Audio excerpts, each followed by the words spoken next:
10 మందిలో అల్లరవ్వకూడదని భర్త ఆలోచిస్తున్నాడు. భార్య ఏమని చేస్తుంది? అల్లరైనా పర్వాలేదు, నేను ఎలాగైనా మాట్లాడతానని ఇలా మాట్లాడుతున్నాను. Praise the lord. ఒకప్పుడు భర్త త్రాగుబోతుగా ఉన్నప్పుడు వాడు కొట్టేవాడు, వాడు తిట్టేవాడు, వాడు దూషించేవాడు.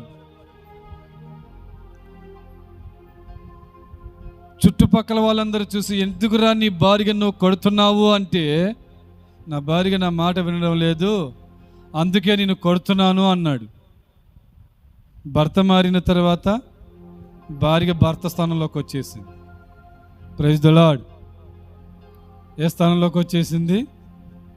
భార్య భర్త స్థానంలోకి వచ్చింది, భర్తనేమో భార్య స్థానంలోకి వచ్చేసాడు.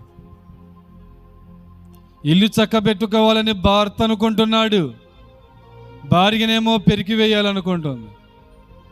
భర్తనేమో కొండ మీద కట్టబడిన పట్టణము వలె ఉండాలని భర్త అనుకుంటున్నాడు, భార్యనేమో ఇసుకలో కట్టబడిన ఆ ఇంటి వలె ఉండాలని భార్య అనుకుంటుంది.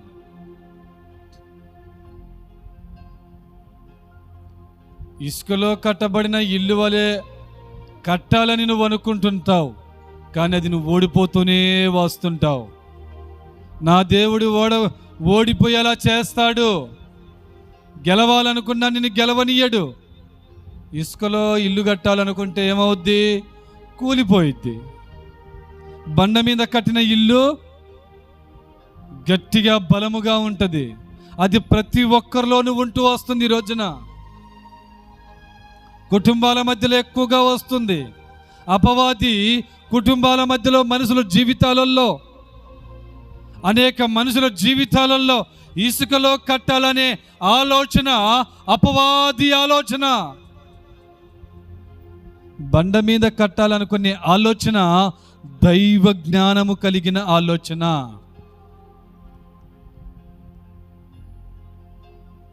అందుకనే దేవుడు సాతానుగాడి కుటుంబంలో ఎన్ని శోధనల ప్రకారంగా, కొన్ని కుటుంబాలలో భర్త ద్వారా భార్యకి, భార్య ద్వారా భర్తకి సాతానుగాడు అనేక రకాలుగా వాడు శోధనల పాలు చేస్తూ వస్తున్నా, దేవుడు ఏం చేస్తూ వస్తున్నాడంటే ఆ పట్టణం మీద కట్టబడిన ఆ పట్టణము వలె తీర్చిదిద్దడానికి దేవుడు సిద్ధము కలిగి వస్తున్నాడు.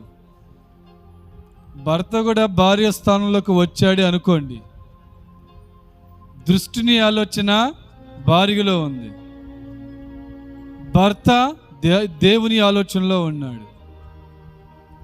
భర్త కూడా భార్య స్థానంలోకే వచ్చాడు అనుకోండి, ఆ ఇల్లు ఏమైద్ది?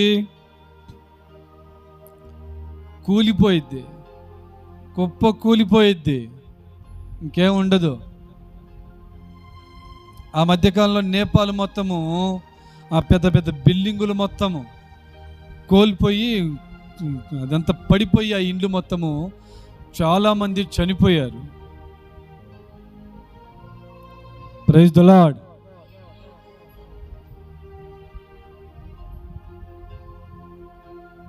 ఈ రోజున